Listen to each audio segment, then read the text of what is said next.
Hi hello friends, என்னடா இது நம்ம எழிலுடைய வாழ்க்கையே போயிடுச்சு அப்படின்னு யாரெல்லாம் நினைக்கிறீங்களோ அவங்களாம் நம்ம வீடியோக்கு லைக் பண்ணிக்கோங்க. இப்படி ஒரு லோன் வாங்குறதுக்காக நம்ம எழில் பார்த்திங்கன்னா எந்த அளவுக்கு கஷ்டப்பட்டிருந்தாங்க, எவ்வளோ ஒரு அசிங்கத்தையும் அவமானத்தையும் சந்தித்தாங்க. கடைசி நேரத்தில் நம்ம பாலு இப்படி பண்ணுவார்னு யாருமே பார்த்திங்கன்னா நினச்சி கூட பார்க்கல. அதே போல் இப்போது அதாவது நம்ம எழில் பார்த்திங்கன்னா கோபத்தில் கல் தூக்கி போட்டிருந்தா பிரச்சனை வேறு லெவலில் போயிட்டுருக்கோம். நம்ம எழில் பார்த்திங்கன்னா பயங்கர பிரச்சனையை சந்திக்கிறதாக இருந்திருக்கும்.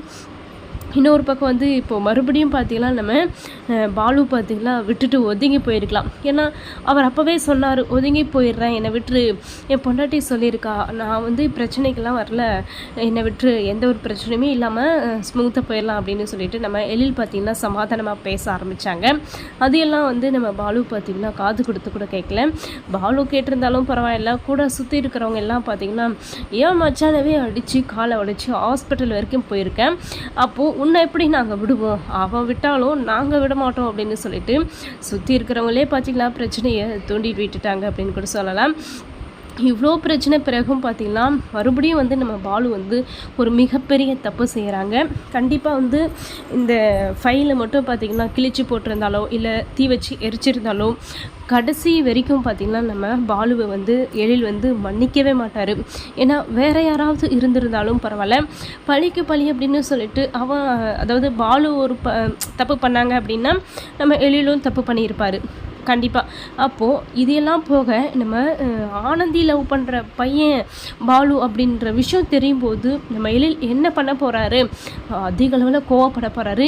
அது மட்டும் இல்லாமல் இவன் நல்லவனே கிடையாது, ஃபஸ்ட்டு இவனுக்கு போயிட்டு நம்ம ஆனந்தியை எப்படி கட்டி கொடுக்கறது, அதெல்லாம் முடியவே முடியாது, இவனுக்கு கட்டி கொடுக்கவே கூடாது.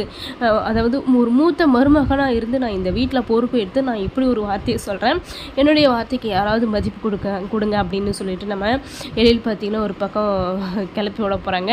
இன்னொரு பக்கம் நம்ம ஆனந்தி பார்த்திங்கன்னா எனக்கு அவன் தான் வேணும், என்னமோ ஏதோ தெரியல, அவனை தான் நான் கட்டிக்குவேன் அப்படின்ற மாதிரி நம்ம ஆனந்தி ஒரு பக்கம் ஒத்த கால நிற்க போகிறாங்க. எல்லாத்தையும் தாண்டி இன்னொரு பக்கம் பார்த்திங்கன்னா கல்யாண வேலைகள் ஆர்ப்பாட்டமாக போய்கிட்டு இருக்கு. அதே போல் ஆனந்தியுடைய முகமே சரியில்லை அப்படின்ற மாதிரி அத்தனை பேருமே கண்டுபிடிச்சிடுறாங்க. குடும்பத்தில் இருக்கிறாங்க அத்தனை பேருமே கட்டிக்க போகிற மாப்பிள்ளை முதல் கொண்டு பார்த்திங்கன்னா கண்டுபிடிச்சிடுறாங்க.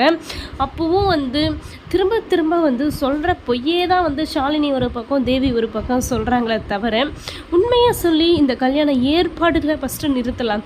கல்யாண ஏற்பாடு நடத்தலை அப்படின்னாலும் பரவாயில்ல, ஒவ்வொரு செயலாக செஞ்சிட்ருக்காங்க, செலவு பண்ணிக்கிட்டு இருக்காங்க.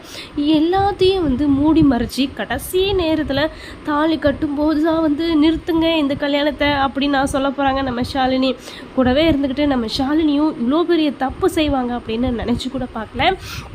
அப்போவும் திரும்ப திரும்ப நம்ம கையல் பார்த்திங்கன்னா கேட்டுக்கிட்டே தான் இருக்காங்க.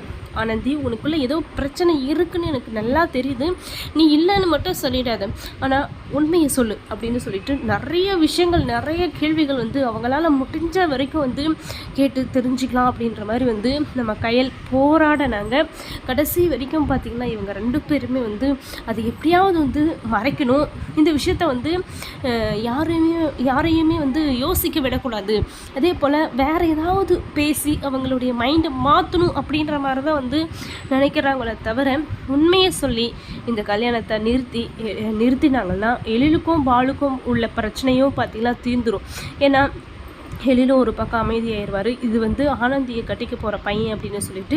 இன்னொரு பக்கம் பாலுவும் ஒதுங்கி போயிடுவார். ஏன்னா இது கையல் சிஸ்டருடைய புருஷன், அதாவது ஆனந்தியோடைய மாமா அப்படின்னு சொல்லிட்டு நம்ம பாலுவும் பார்த்திங்கன்னா ஒரு பக்கம் சைலண்ட்டாக போயிடுவாங்க.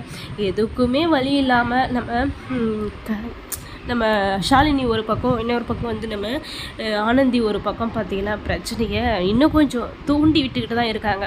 அதாவது எரியிற நெருப்பில் பார்த்திங்கன்னா எண்ணெயை ஊற்றிக்கிட்டே தான் இருக்காங்க. நிறுத்தணும் அப்படின்ற மாதிரி யாருமே முயற்சி செய்யாமல் இருக்காங்களே அப்படின்ற மாதிரி தான் இதில் மிகப்பெரிய வருத்தப்படக்கூடிய விஷயமா இருக்குது. இப்போது எழிலுடைய வாழ்க்கையே பார்த்திங்கன்னா போக போகுது. பிஸ்னஸ்க்காக லோன் கேட்கணும் அப்படின்னு சொல்லிட்டு ஒவ்வொரு பேங்க்காக ஏறி இறங்கி அங்கே ஏற்படுற அவமானங்கள், அது மட்டும் இல்லாமல் சங்கரி ஏற்படுத்தின அவமானங்கள், அசிங்கங்கள் எல்லாத்தையும் தாண்டி வந்து இந்த நேரத்தில் பார்த்திங்கன்னா எல்லாருமே வந்து கைக்குட்டி வருது.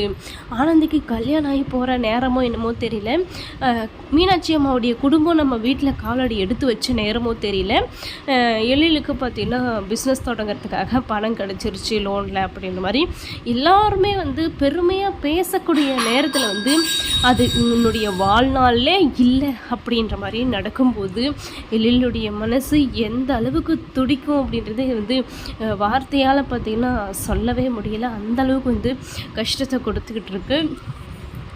இன்னொரு பக்கம் இந்த பிரச்சனைலாம் இருந்தாலுமே கூட இன்னொரு பக்கம் வந்து நம்ம மீனாட்சி அம்மா பார்த்திங்கன்னா ரொம்ப ஏற்பாடு பண்ணிகிட்ருக்காங்க.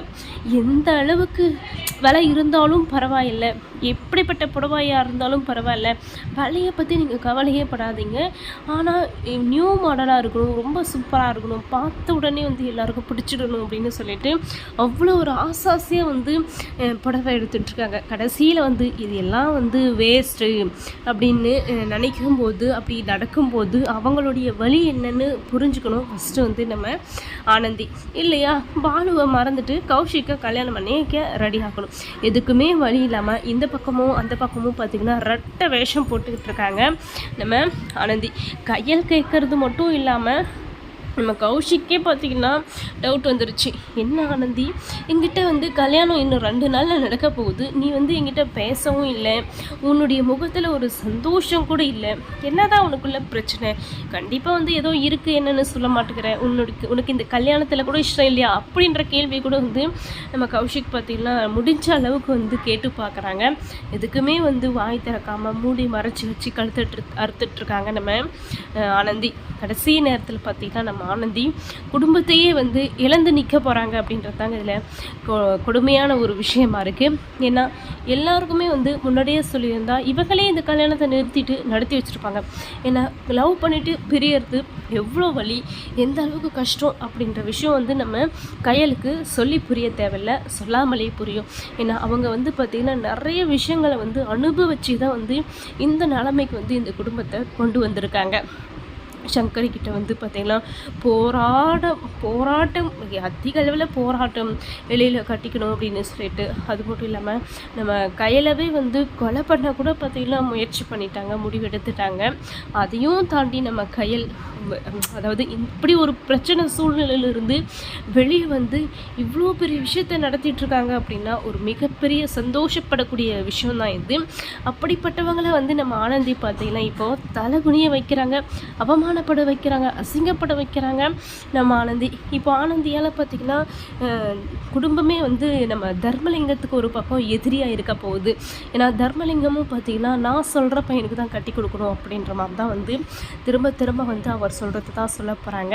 இப்போது தர்மலிங்கத்தை பகைச்சிக்கிட்டு நம்ம பாலுவுக்கு கட்டி கொடுக்கணும் அப்படின்னு சொல்லிட்டு கையிலும் சரி கையிலுடைய குடும்பமும் சரி முயற்சி பண்ண போது, முடிவெடுக்க போகுது. எப்படி தான் இந்த முடிவுக்கு ஒரு நம்ம ஆனந்திக்கு ஒரு முடிவு கிடைக்கும் அப்படின்ற விஷயத்தை நம்ம பொறுத்திருந்து பார்க்கலாம். இந்த மாதிரி இன்ட்ரெஸ்டிங்கான வீடியோ கேட்க நம்ம சேனலை சப்ஸ்கிரைப் பண்ணிக்கோங்க.